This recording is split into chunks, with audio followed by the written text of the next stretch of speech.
Hello my dear viewers, I welcome you all to Soumya's Academy. Today in this lecture we are going to do something new. New means today I am going to start your new chapter, that is electronics and semiconductor device of class 12 physics. बहुत दिन से बच्चे लोग बोल रहे हैं कि sir आप 10th का वीडियो बना रहे हैं, 9th का वीडियो बना रहे हैं, 12th क्लास का वीडियो क्यों नहीं बना रहे हैं? So for 12th standard students, here I am going to start the chapter, that is electronics and semiconductor devices.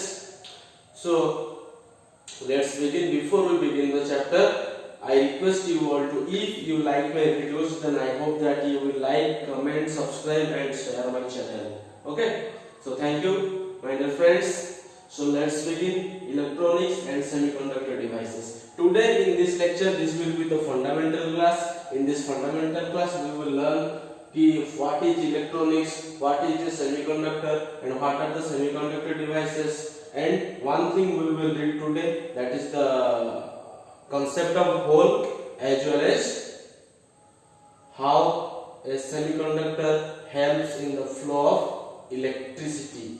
है कि नहीं? एक मतलब कि एक इलेक्ट्रिसिटी फ्लो में सेमीकंडक्टर का क्या रोल है, how the semiconductor plays a role in the flow of current. ठीक है? So friends, so let's begin. As we know that here the name of the chapter is electronics and semiconductor devices. We should know that what is the meaning of electronics. Electronics कहने से हम लोग क्या समझते हैं? है कि नहीं?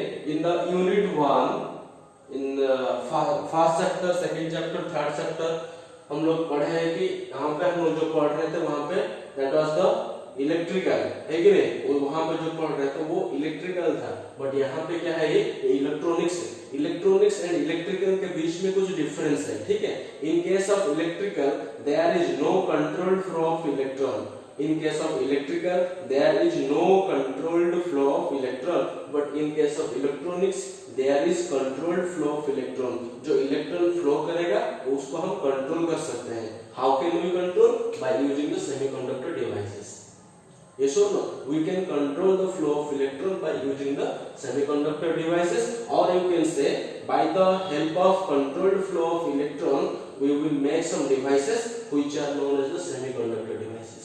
लेकिन इलेक्ट्रॉन का फ्लो हम कंट्रोल करेंगे, उसी कंट्रोल फ्लो के जरिए कुछ डिवाइसेस बनेगा, जैसे कि आप लोगों का डायोड हो जाएगा, एलईडी हो जाएगा, फोटो डायोड है कि नहीं, रेक्टिफायर है, सोलर पैनल है कि नहीं. There are various electronic devices which we will discuss in this chapter. Okay, so the definition of electronics will be, as I told you, the controlled flow of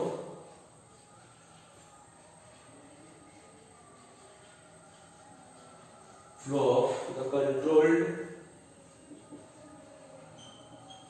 flow of electron is called electronics. This is the definition of electronics. यहाँ पे electron का flow हम control कर सकते हैं. If we will talk if we want to make a discrimination between the electronics and electrical, so आज आप लोगों का फंडामेंटल क्लास है, so बेसिक चीजें कुछ बताऊंगा, सिलेबस के अंदर ज्यादा नहीं फोकस करना है आज. ठीक है? So controlled flow of electron is called electronics. तो ये जो इलेक्ट्रॉनिक्स और इलेक्ट्रिकल है उनके बीच में डिफरेंस को पता करने के लिए हमको ये चीज देखना है कि ध्यान दीजिए, इनिशियल स्टेज में जो हम लोग पढ़ रहे थे चैप्टर नंबर 3 में, चैप्टर नंबर 3 में हम लोग पढ़ रहे थे ओम्स लॉ. ओम्स लॉ में हम लोग क्या सीखे थे? I is directly proportional to V. यहाँ पे V ले लीजिए, यहाँ पे I ले लीजिए, या फिर यहाँ पे I, यहाँ पे V. ठीक है? तो यहाँ पे अगर मैं V लिया हूँ और यहाँ I लिया हूँ, तो आप लोग एक चीज ध्यान दीजिए, at that time by Ohm's law the graph which we got, that graph was like this. ये सुनो, वहां पे हम लोग को जो ग्राफ मिला था, that graph was like this. यहाँ पे क्या हो रहा था? The rate at which the velocity was increased in the same pace, in the same rate the current was also increasing. जिस रफ्तार से मेरा वेलोसिटी बढ़ रहा था, सॉरी वेलोसिटी बोल रहा हूँ, वोल्टेज बढ़ रहा था, उसी हिसाब से मेरा करंट भी बढ़ रहा है कि नहीं? Voltage and current the both were directly proportional, that is V is directly proportional to I according to Ohm's law. है कि नहीं? तो यहाँ पे क्या हो रहा था? If I will make the voltage double, then current was automatically doubled. है कि नहीं? If I make the voltage half, half, then current was ultimately becoming half, है नहीं? तो इस तरह से क्या हो रहा था कि अगर हम एक को कंट्रोल कर लेते थे, मतलब कि वोल्टेज को अगर हम बढ़ा देते थे, ऑटोमेटिकली करंट क्या हो जाता था, बढ़ जाता था। अगर हम मैं ये चाहता था कि अगर मैं ये चाहूंगा कि मेरा वोल्टेज डबल हो जाएगा, लेकिन मेरा करंट जितना था उतना ही रहना चाहिए, है कि नहीं? तो उसी केस में मेरा ये जो कांसेप्ट है, ये जो रूल है मेरा V is directly proportional to, ये रूल मेरा क्या हो जाएगा, वहां पे फेल हो जाएगा। समझ में आ रहा है कि नहीं आ रहा है? तो यहाँ पे जो ओम्स लॉ है, ओम्स लॉ से आगे निकलने के लिए, है कि नहीं, ओम्स लॉ से बढ़कर थोड़ा सा आगे चलेंगे तो हमको क्या मिलेगा, ये ओम्स लॉ के लिए ही है ये वाला ग्राफ। मैं सोचूंगा, मैं अगर चाहूंगा कि मैं कुछ ऐसा वोल्टेज दूंगा जिस वोल्टेज के लिए कुछ देर के लिए मेरा करंट कांस्टेंट रहेगा, there will be no current, the current will be zero, मेरा वोल्टेज बढ़ता जाएगा, voltage will increase, just a minute, that means the voltage will increase up to some extent but there will be no increase in the current, voltage बढ़ेगा लेकिन current increase नहीं होगा, but after some time if I will increase the voltage there should be some amount of increase in the current and when the voltage will increase the current will increase at a rapid rate, that means यहाँ पे क्या हो रहा है, हम अपने हिसाब से वोल्टेज के हिसाब से करंट को कंट्रोल करके इंक्रीज करा रहे हैं, ठीक है ना? बट यहाँ पे क्या हो रहा है, वोल्टेज बढ़ेगा तो करंट को बढ़ना ही पड़ेगा, there is no other option, है कि नहीं? तो यहाँ पे क्या हो रहा है, हम अपने हिसाब से इलेक्ट्रॉन का फ्लो को खुद कंट्रोल कर लेते हैं, दैट्स व्हाई दिस इज, तो कंट्रोल करने के लिए हमको क्या करना पड़ेगा, ये जो मेटल है, मेटल को यूज करेंगे तो मेटल, मैक्सिमम मेटल्स जो होते हैं, है कि नहीं, कंडक्टर जिनको हम लोग कहते हैं, मैक्सिमम कंडक्टर जो होते हैं दे फॉलो ओम्स लॉ, ये इसको मानते हैं, but there are some elements जिसको हम कहते हैं व्हिच आर सेमीकंडक्टर्स, जो कि क्या है, सेमीकंडक्टर का रोल प्ले करते हैं। In the semiconductors we can control the flow of electrons, ठीक है? सेमीकंडक्टर के केस में हम इलेक्ट्रॉन का फ्लो को कंट्रोल कर लेते हैं, ठीक है? तो इसीलिए इलेक्ट्रॉनिक्स जहां पे है वहां पे सेमीकंडक्टर डिवाइस का यूज होता है, समझ में आया कि नहीं? तो वहां पे हम लोग सेमीकंडक्टर डिवाइस का यूज करते हैं, ठीक है? So let's move towards the next thing, that is silicon as a diamond crystal. Silicon एक डायमंड क्रिस्टल जैसा बिहेव क्यों करता है उसके बारे में हम अभी देखेंगे। Right now we will discuss about silicon as a diamond crystal. Silicon एक डायमंड क्रिस्टल जैसा बिहेव क्यों करता है, कैसे बिहेव करता है, उसके बारे में हम डिस्कशन करेंगे, ठीक है?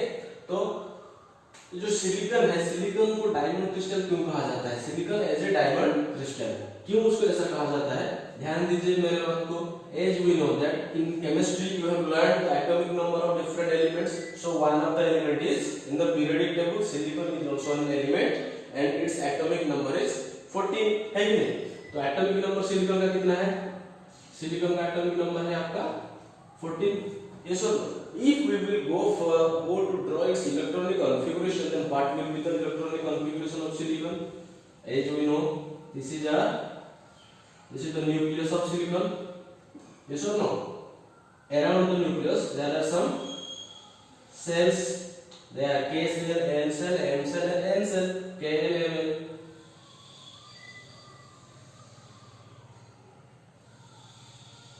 And in chemistry of class 11 you have learned about Pauli's principle. The Pauli's principle deals with how many electrons can be occupied in which cell, है कि कौन से सेल में कितने इलेक्ट्रॉन है उसको कौन डील कर रहा है, Pauli's principle. So according to Pauli's principle this is K cell, this is L cell and this is M cell. In K cell it has the potential, it has the ability to obtain 2 electrons, ठीक है, by the formula of 2n square, ठीक है? 2n square rule के हिसाब से K cell में अपना 2 electron रहेगा। And in case of M cell, where n is the number of cell, K cell मतलब first cell, 2 into 1 that is 2 हो जाएगा। यहाँ पे क्या होगा, L सेल, L मतलब कि 2 है, सेकंड और सेल है ये, 2 into 2 का स्क्वायर, 2 into 2 का स्क्वायर कितना, 2 into 4 that is 8। So L cell में मेरा 8 इलेक्ट्रॉन रहेगा। Let me put 8 electrons here, 1 2 3 4 5 6 7 and 8। आप देखिए यहाँ पे ऑलरेडी यहाँ पे 8 plus 2 that is 10 इलेक्ट्रॉन्स यहाँ पे हो चुका है। M सेल में ज्यादा इलेक्ट्रॉन रहेगा, ज्यादा मतलब कितना रहेगा, हमें 18 इलेक्ट्रॉन होना चाहिए, लेकिन 18 इलेक्ट्रॉन यहाँ पे हो पाएगा क्या, नहीं हो पाएगा। How many electrons are remaining, 4 electrons are remaining which are not being placed in the cells. So 4 electrons, let me place these 4 electrons in this place in the n cell. तो ये जो 4 electrons हो गया, ध्यान दीजिए, we know that in order to gain the stability gain करने के लिए there should be 8 electrons in the outermost orbit. Yes or no? आप इस बात को मानते हैं कि नहीं मानते हैं? In order to gain the stability there should be 8 electrons in the outermost cell. ये चीज हम लोग क्लास 11 केमिस्ट्री में पढ़ चुके हैं आप लोग, ठीक है। और क्लास 9 एटॉमिक स्ट्रक्चर में भी ये चीजें हैं, क्लास 9 साइंस में जो एटॉमिक स्ट्रक्चर है वहां पे भी है, ठीक है। तो इलेक्ट्रॉन को तो स्टेबल होना है, ये जो सिलिकॉन का जो एटम है, इस एटम को तो स्टेबल होना है, then it should obtain 8 electron in its outermost orbit, है कि नहीं? या फिर इसके आउटर मोस्ट में 8 इलेक्ट्रॉन होना चाहिए। अगर 8 इलेक्ट्रॉन इसका आउटर मोस्ट ऑर्बिट में रहेगा, ऑलरेडी उसके पास है कितना, 4 इलेक्ट्रॉन है। How much electron, how many electrons does it need, इसको और कितने इलेक्ट्रॉन का रिक्वायरमेंट है, it requires 4 more electrons. So in order to gain 4 more electrons the silicon atom will go for a covalent bond with other silicon atoms. Yes और no? तो ये जो silicon atom है ये और सिलिकॉन एटम के साथ क्या करेगा, बॉन्ड फॉर्मेशन करेगा। कैसे बॉन्ड फॉर्मेशन करता है देखिए, यहाँ पे मैं उसका स्ट्रक्चर बना देता हूं। ये है आपका, सॉरी यही मैं बना देता हूं, ठीक है। ये तो आपको समझ में आ गया होगा। देखिए ये रहा आपका सिलिकॉन, ओके। इसके आउटर मोस्ट में कितने इलेक्ट्रॉन है, there are 4 electrons in its outermost orbit. Yes और नो? मोबाइल शायद मेरा फ्लाइट मोड में नहीं है।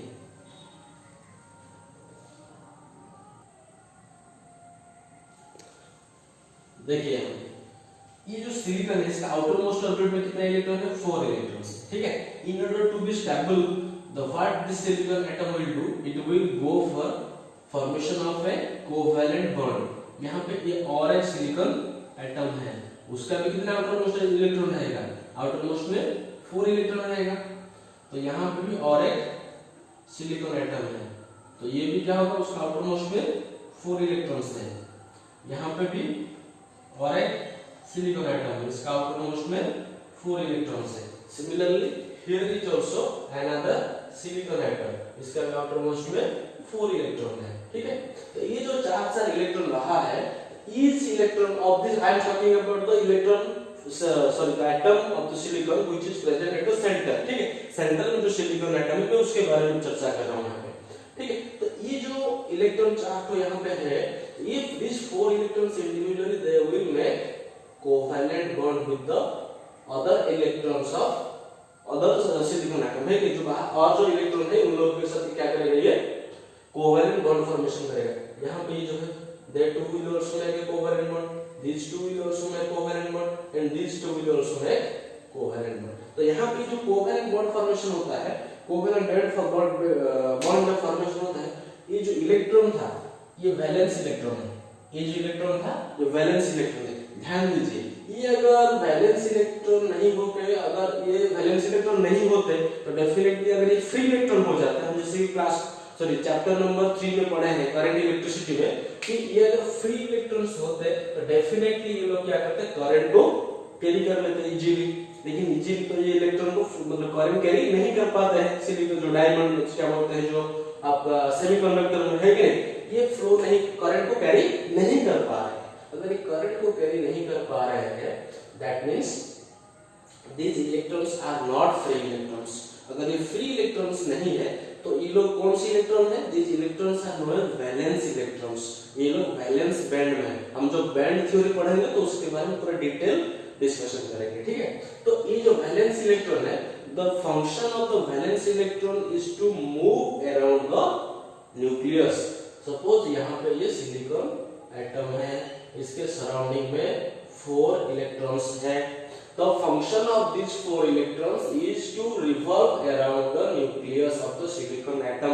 सिलिकॉन एटम का जो न्यूक्लियस है उसके सराउंडिंग में क्या करेंगे, with the same velocity they will move continuously around the nucleus।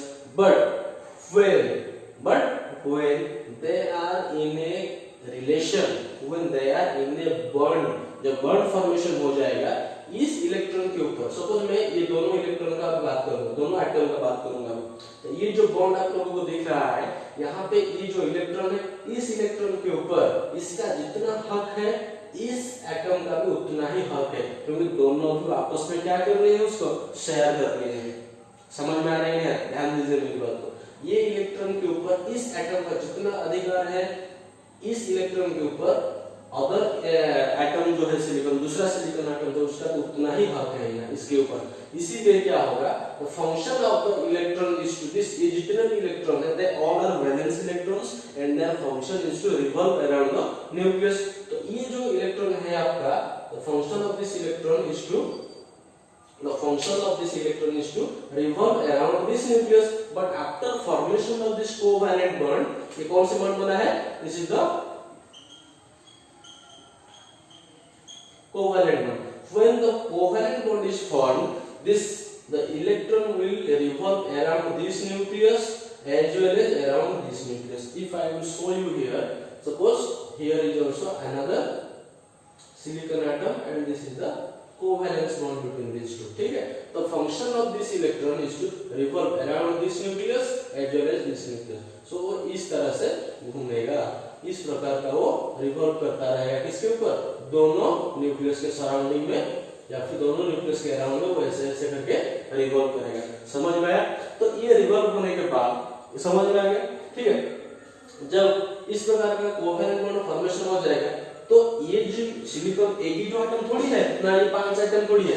There are in a silicon plate there are number of silicon atoms. तो ये जो सिलिकॉन एटम है इसके साइड में भी और सिलिकॉन एटम होगा, ये उसके साथ बॉन्ड फॉर्मेशन करेगा कोवेलेंट बॉन्ड, ये भी कोवेलेंट बॉन्ड बनाएगा, ये भी कोवेलेंट बॉन्ड बनाएगा। हर कोई इलेक्ट्रॉन क्या करेंगे, दूसरे एटम के इलेक्ट्रॉन के साथ कोवेलेंट बॉन्ड फॉर्मेशन करेंगे। When the covalent bond will be formed, then you can see it clearly that the structure of the silicon changes. ये जो स्ट्रक्चर बनेगा, ये जो स्ट्रक्चर बन जाता है, its structure looks like the structure of a diamond crystal. उसका जो स्ट्रक्चर बनेगा, उसका स्ट्रक्चर कैसा होता है, डायमंड क्रिस्टल जैसा उसका स्ट्रक्चर बन जाता है। इसीलिए हम लोग कहते हैं कि silicon as a diamond crystal. समझ में आ गया? इसका स्ट्रक्चर जो बनेगा it looks like a diamond crystal, तो एक डायमंड क्रिस्टल जैसा दिखता है, दैट्स व्हाई सिलिकॉन को हम क्या कहते हैं, it looks like a diamond crystal. Okay,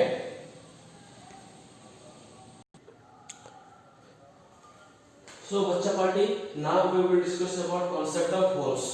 whole का क्या कांसेप्ट है, in electronics what is the role of a hole, है कि नहीं, what is the role of a hole. इसको हम ये भी कह सकते हैं, concept of hole means role of a hole. एक होल का क्या रोल रहता है इलेक्ट्रॉनिक्स में, ठीक है। ध्यान दीजिए, यहाँ पे ऑलरेडी मैं एक सिलिकॉन का एक स्ट्रक्चर बना चुका हूँ, ठीक है। तो ये जो है यहाँ पर एक सिलिकॉन क्या किया है कि दूसरे सिलिकॉन एटम से ये ऑलरेडी कोवेलेंट बॉन्ड फॉर्मेशन कर चुका है, ठीक है। तो यहाँ पे अगर एक silicon atom covalent bond formation कर चुका है, अरे बाप रे, ये इनकम्प्लीट है। तो ये जो स्ट्रक्चर आप देख रहे हैं, इसका स्ट्रक्चर किस प्रकार का है, similar to the diamond crystal, ठीक है। तो ये जो बना है, if I will not provide any kind of energy to this silicon structure, है कि नहीं, सिलिकॉन क्रिस्टल जो बना है, if I will not provide any kind of energy, neither I will provide any external energy nor I will provide any heat to the crystal, ठीक है। इस crystal के ऊपर अगर मैं कुछ एनर्जी नहीं दूंगा, हीट भी नहीं दूंगा, at absolute zero temperature, at absolute zero temperature, at 0 kelvin, then what will happen, at 0 kelvin, then what will happen, it will not behave like the conductor, the conductor जैसा behave नहीं करेगा, because मैं इसके ऊपर कुछ electron को remove नहीं किया हूँ। तो इलेक्ट्रॉन रिमूव होगा तभी ना it will carry the current, है कि नहीं। we know that electron is a charge carrier। Electron क्या है, अभी तक हम जितना पढ़े हैं, चार्ज कैरियर क्या है मेरा, electron is the charge carrier. लेकिन यहाँ पे लेकिन वो कौन सी इलेक्ट्रॉन होना चाहिए, चार्ज जो इलेक्ट्रॉन चार्ज कैरी करता है, उस इलेक्ट्रॉन को हमको क्या कहते हैं, उसको that electron is known as the free electron. But here the free electron electron is not present here, है कि नहीं, यहाँ पे फ्री इलेक्ट्रॉन नहीं, all these electrons are valence electrons, है कि नहीं, and their duty is to only revolve around the nucleus of the silicon atom, है कि नहीं, उन लोगों का रोल यही है। None of the electron is present here which is capable to carry the current, है कि नहीं, या फिर carry the electricity, electricity carry करने के लिए यहाँ पे कोई भी इलेक्ट्रॉन कैपेबल नहीं है। So what I will do now, but silicon को हमको क्या करना पड़ेगा, करंट फ्लो कराना है। So when at the room temperature as the heat increases, है कि नहीं, 0 केल्विन में था, जब रूम टेम्परेचर हो जाएगा then it will be absolutely near about 300 kelvin, है कि नहीं, तो उतना टेम्परेचर जब उसको मिलेगा तो eight that time what will happen, the electrons which are in the covalent bond they will gain some energy, है कि ये जो इलेक्ट्रॉन है इन इलेक्ट्रॉन को कुछ एनर्जी मिलेगा। कितना एनर्जी मिलता है इन लोगों को, in the class 11 thermal, in case of thermal वाला चैप्टर में हम पढ़े थे ना, थर्मल प्रॉपर्टीज ऑफ मैटर, वहां पे क्या पढ़े थे, हीट देने से इलेक्ट्रॉन जितना एनर्जी गेन करता है, पार्टिकल जितना एनर्जी गेन करता है, कितना है 3/2 kT, इतना अमाउंट का एनर्जी एक इलेक्ट्रॉन गेन करेगा, है कि यहाँ पे जो K है, K क्या है आपका,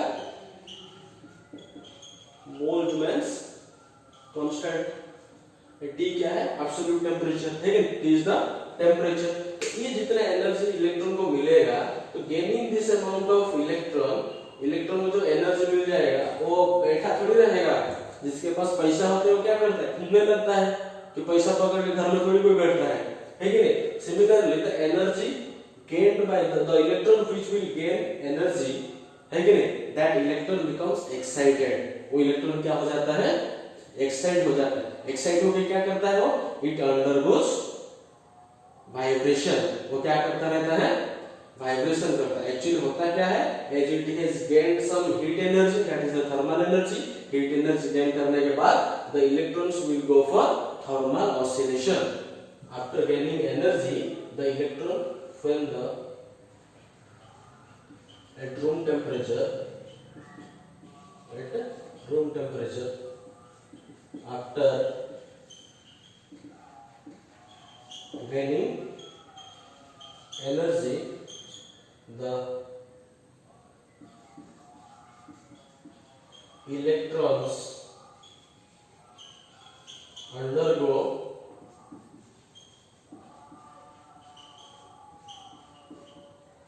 thermal oscillation,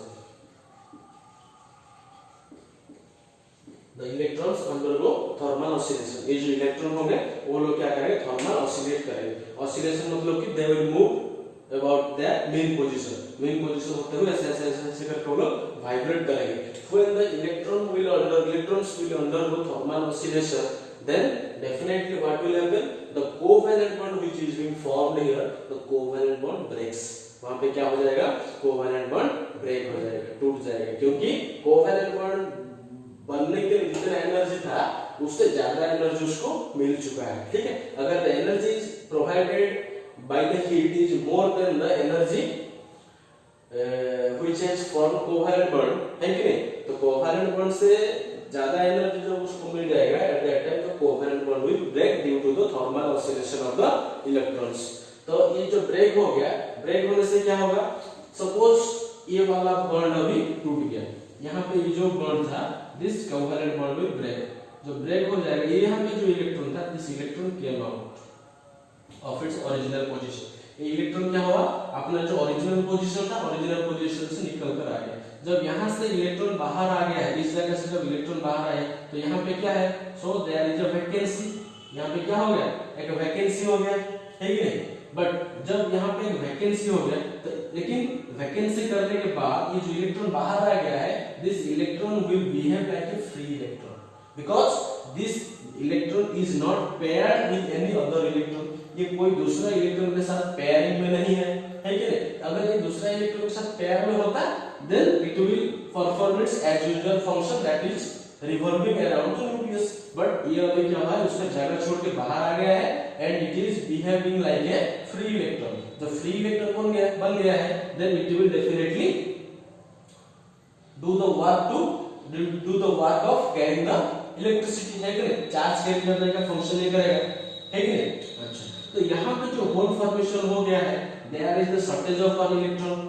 ये जो कोवेलेंट बॉन्ड फॉर्मेशन हुआ था, किसके फॉर्मेशन हुआ था? To make a stable silicon atom.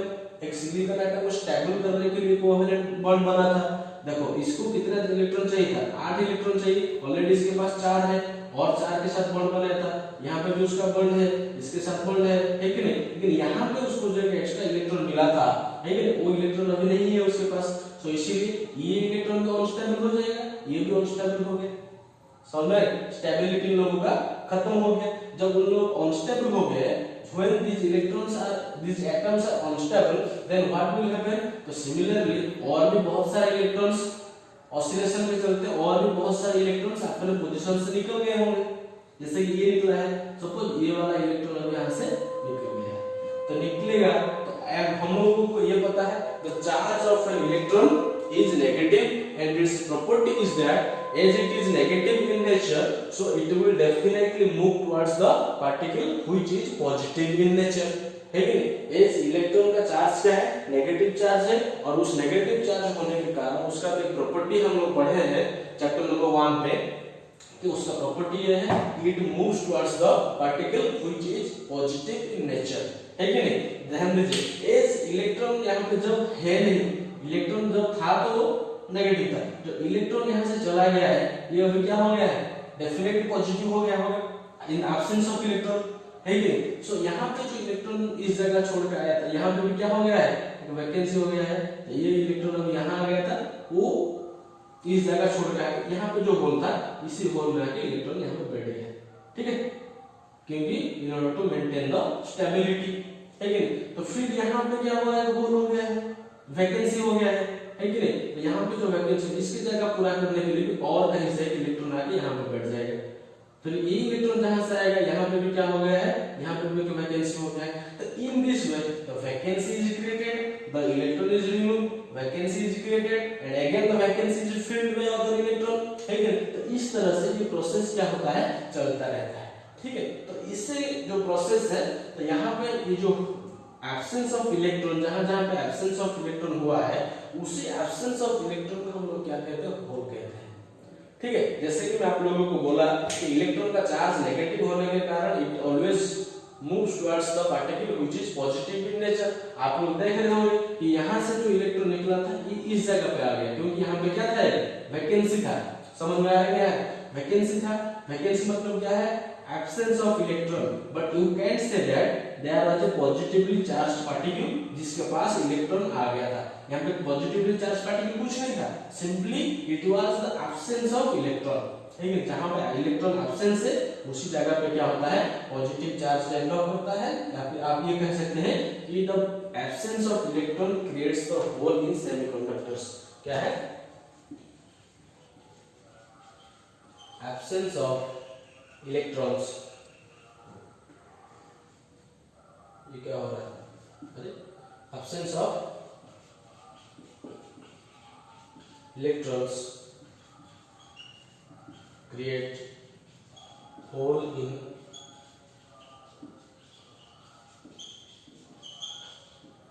semiconductors।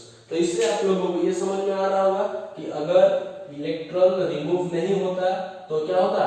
Whole नहीं बनता, ठीक है। अगर होल नहीं बनेगा तो दूसरा इलेक्ट्रॉन भी इसकी जगह पे नहीं आएगा, ठीक है ना। तो ये जो कॉन्सेप्ट है होल कैसे बनता है आपको समझ में आया? होल पर्टिकुलरली कुछ एग्जिस्ट नहीं करता है, होल नाम का कोई चीज एग्जिस्ट नहीं करता है, जहां पे इलेक्ट्रॉन नहीं है उसी जगह को हम लोग क्या कहते हैं? होल कहते हैं, ठीक है। Simply absence of electron creates a hole in semiconductor. जहां पे इलेक्ट्रॉन का एब्सेंस है उसी जगह को हम लोग क्या कहते हैं? होल कहते हैं, ठीक है। So now we will discuss about last topic of this lecture, that is electrical conduction in semiconductors। जो सेमीकंडक्टर होते हैं, I have taken a silicon semiconductor, ठीक है, यहाँ पे सिलिकॉन है, तो इलेक्ट्रिकल कंडक्शन इन सेमीकंडक्टर, सिलिकॉन सेमीकंडक्टर जो है उसमें इलेक्ट्रिकल कंडक्शन कैसे होगा? जनरली हम लोग क्या जानते हैं कि जहां पे हम लोगों को इलेक्ट्रिकल कंडक्टिविटी चाहिए, सब इलेक्ट्रिकल कंडक्शन चाहिए, जस्ट ए मिनट। सो देखिए हम लोग ये जानते हैं कि जहां पे हम लोगों का इलेक्ट्रॉन फ्लो कराना रहता है, तो चार्ज फ्लो कराना रहता है, इलेक्ट्रिकल कंडक्शन होना रहता है, वहां पे हम लोग क्या करते हैं, we create a potential difference. In order to create a potential difference here, I will provide by connecting a cell. Suppose मैं यहाँ पे एक cell connect कर दिया, ठीक है. I am providing some potential. This is positive and this is negative. As here it is the positive terminal of the battery is connected to this side. So ये जो प्लेट आप लोगों को दिख रहा है सिलिकॉन का, ये वाला साइड आपका टोटल क्या हो जाएगा, it will behave like a positive and this side will behave like a negative. ठीक है, ये नेगेटिव के साथ बिहेव करेगा. ठीक है. Thus as the potential difference is created, हम लोग ये जानते हैं तो formula of potential difference is E is equal to F by Q. है कि नहीं? What is the definition of electric potential? It is the amount of F by Q, है ना? है कि नहीं? E is equal to अगर F by Q है, so what will happen? The direction of the electric field will be from, as potential difference is created, there is some amount of electric field and the direction of the electric field is from positive to negative. That means इस direction में आपका electric field E रहेगा. ठीक है. अगर electric field का direction E positive से negative की तरफ रहेगा, then some force will be implemented. कुछ फोर्स भी लगेगा यहाँ पे. तो फोर्स किसके ऊपर लगेगा, यहाँ पे जो इलेक्ट्रॉन्स है उनके ऊपर फोर्स लगेगा. एंड यहाँ पे Q क्या है, Q जो चार्ज यहाँ पे क्या है, इलेक्ट्रॉन है, इलेक्ट्रॉन का चार्ज है यहाँ पे, है कि नहीं. सो फोर्स यहाँ पे काम करेगा. जो फोर्स काम करेगा due to this potential difference, potential difference के चलते जो फोर्स लगेगा, that force will break the covalent bond. समझ में आ रहा है? जब वो कोवेलेंट बॉन्ड को ब्रेक कर देगा, then definitely the electrons will be removed from the bond. Bond से इलेक्ट्रॉन क्या हो जाएंगे, रिमूव हो जाएंगे. जितने सारे इलेक्ट्रॉन बॉन्ड तोड़ के रिमूव हो जाएंगे, as the property of the electron is to move towards the, move closer to the positive side, so all the electron will come close to this positive side. है कि नहीं? ये positive side के पास कौन आ जाएंगे, electron आ जाएंगे. जहां जहां से इलेक्ट्रॉन निकलेंगे यहाँ पे क्या होगा, होल होगा. ध्यान दीजिए, the electrons will move towards the positive side and the holes that is created due to the deficiency of electron, that hole will move towards the negative side. Negative side को whole कैसे जाएगा, देखो यहाँ पे electron गायब हो गया, तो यहाँ पे क्या हुआ, होल हुआ. इस होल की जगह भरने के लिए यहाँ से एक इलेक्ट्रॉन, सपोज इधर से एक इलेक्ट्रॉन आ गया, तो इलेक्ट्रॉन इधर आ रहा है, तो ये होल यहाँ पे भी भर गया, और ये वाला होल इधर चला जाएगा क्योंकि यहाँ पे वैकेंसी हो गई. ये जो होल यहाँ पे था, ये इलेक्ट्रॉन यहाँ आने के बाद होल यहाँ से यहाँ चला गया. सिमिलरली क्या होता है, इलेक्ट्रॉन इधर पॉजिटिव साइड आने लग जाता है एंड होल जो है, होल उस साइड मतलब कि नेगेटिव साइड आने लग जाता है. तो इससे हम लोगों को एक चीज समझ में आ रहा है कि यहाँ पे जो टोटल करंट जितना बनेगा, दैट टोटल करंट जो बनेगा, the current will be due to the current due to the electron. Electron के चलते भी कुछ करंट प्रोड्यूस होगा और होल के चलते भी कुछ करंट प्रोड्यूस होगा. ध्यान दीजिए बच्चों, अगर यहाँ पे मेरा होल नहीं रहता तो ये इलेक्ट्रॉन यहाँ मूव कर पाता क्या? अगर इलेक्ट्रॉन मूव नहीं करेगा तो करंट फ्लो नहीं होगा. So hole also plays an important and crucial role in the formation of electric current. है कि नहीं? तो यहाँ पे इलेक्ट्रॉन के साथ साथ होल भी करंट बनाने में एक इंपॉर्टेंट रोल प्ले करता है. सो टोटल करंट अगर यहाँ पे I हो जाएगा, if the total current will be I, then it will be the sum of total current I is the sum of I electron, sorry, current due to electron and current due to holes. है कि नहीं? Whole के चलते जितना current है और electron के चलते जितना करंट है, दोनों मिलने के बाद आपको टोटल करंट यहाँ पे मिलेगा. And in this way the electron starts moving and due to the flow of electron there is flow of current. Electron जब फ्लो करेगा, इलेक्ट्रॉन फ्लो करके कहाँ आएगा, पॉजिटिव टर्मिनल के पास. है कि नहीं? इलेक्ट्रॉन जब फ्लो होगा पॉजिटिव टर्मिनल के पास आएगा, तो उसका ऑपोजिट डायरेक्शन में, मतलब कि इस डायरेक्शन में मेरा करंट I फ्लो करने लग जाएगा. समझ में आएगा नहीं?